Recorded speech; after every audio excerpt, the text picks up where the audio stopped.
If you have Crohn's or ulcerative colitis and every flare sends you back to cutting more foods because eating feels increasingly unpredictable, this is for you.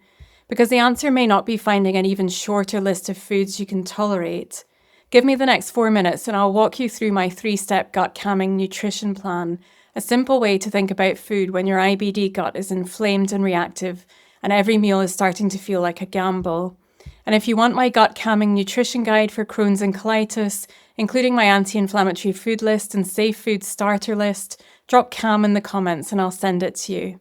I'm Rachel and I help people with Crohn's and colitis achieve digestive control, stable energy and trust in their bodies again.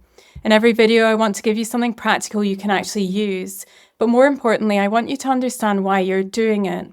Because when you understand the biology, you can make very different decisions. One of the biggest things I see with Crohn's and colitis is that your diet can become smaller and smaller. You flare, so you remove something. Your gut reacts again. You remove something else. Before long, you have 5 or 6 safe meals on rotation, and you're still not confident about what your gut is going to do. Back-to-back meetings with no buffer to duck out feel like a risk you're constantly managing. Traveling for work means wondering whether you'll actually be functioning the next morning, not just whether you enjoyed the trip. And you've hedged on family plans more than once, not wanting to be the reason a weekend gets cancelled, but not trusting your gut enough to commit either. Dinner out feels risky, and you can find yourself scanning a menu thinking, what's least likely to cause a problem here, instead of, what do I actually want to eat? That's when food starts controlling far more of your life than it should. So naturally, you start looking for foods that are supposed to reduce inflammation. Turmeric, berries, leafy greens, fermented foods, high fiber foods. All these foods we're constantly told are good for the gut. Or you go the other way, you eliminate. Gluten goes, dairy's out, lectins go. More foods disappear every time symptoms change. But here's what I want you to understand. Something can be incredibly nutritious on paper and still be too much for a highly reactive IBD gut at that particular moment. If your gut lining is already inflamed and irritated, the immediate priority isn't necessarily how many anti-inflammatory superfoods can I get in. Sometimes the better question is, how can I nourish my body without continually challenging an already reactive digestive system? That's a completely different way of thinking about food. And importantly, this isn't about creating another restrictive diet you're expected to follow forever. The goal is to use food strategically while you work on the bigger picture. So we want to reduce friction. When your gut is particularly reactive, stop trying to win a nutrition award. Think about what is easiest for your gut to handle right now. That might mean adjusting texture, cooking foods for longer, reducing rougher foods temporarily, peeling or de-seeding certain foods, changing portion sizes, keeping meals simpler. The important word here is temporarily. You're not deciding, I can never eat this food again. You're asking, what creates the least friction while still giving my body what it needs right now? Reducing friction can look like excluding the most problematic fibers for a time-limited period, then introducing in a controlled way. Or it could be avoiding spices and using plain foods for one person, but for another it could look like getting some movement in post-meal to support gut motility. But we want to keep nourishment coming in, and this is where I see people get stuck.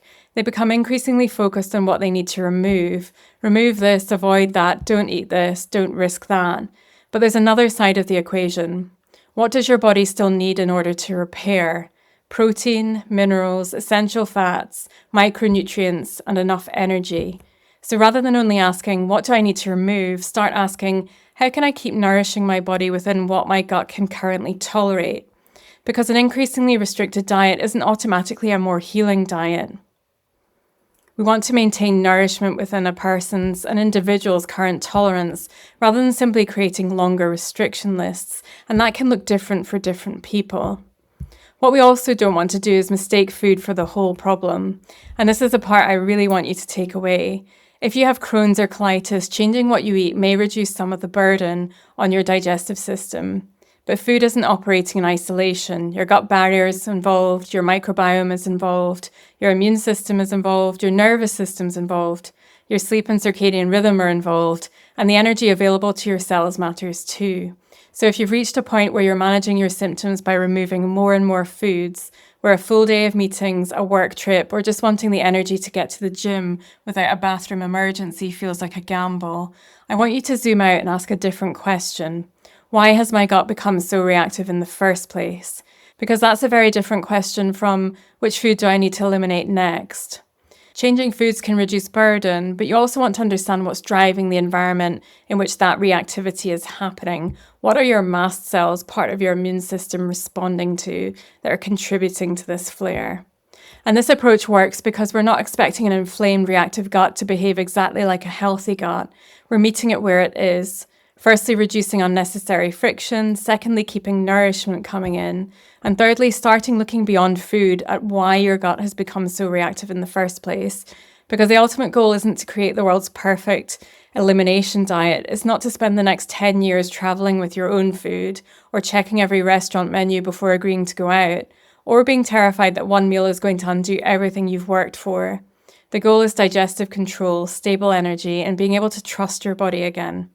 If you have Crohn's or ulcerative colitis and food has become increasingly confusing, I've put together my gut calming nutrition guide for Crohn's and colitis. It includes my anti-inflammatory food list, safe food starter list, to give you somewhere practical to start when your gut is particularly reactive. Drop CAM in the comments and I'll send it to you. It's not designed to give you another restrictive diet. It's designed to help you stop guessing, reduce some of the friction around food, and start making choices based on what your body actually needs right now.